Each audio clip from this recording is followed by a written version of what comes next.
bọn đặt nghe ngày nay mấy cái chẹo sẽ tập nên nó khơi khuyên nhăn với nó kia trái gì kia trái trong má này một tay bọc ạ tay có còng là hai đi cho mình tâm lính tâm có hôm bông nhầm bôngខ្លួនឯងឆ្ងាញ់ដល់ឈ្ងុយហើយមកបន្លែបងប្អូនបន្លែស្រស់ៗតែម្ដងដល់មកញ៉ាំជាមួយនឹងបកាណាបកាឆៃបកាស្រស់មែនតើណាកระโดดយ៉ាងនេះ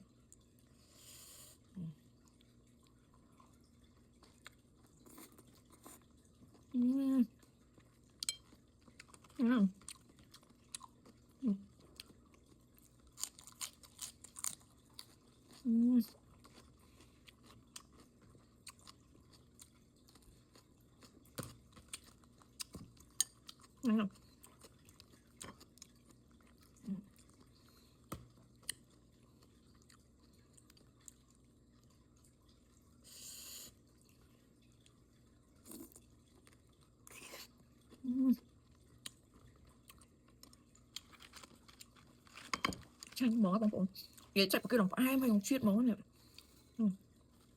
ចាំមក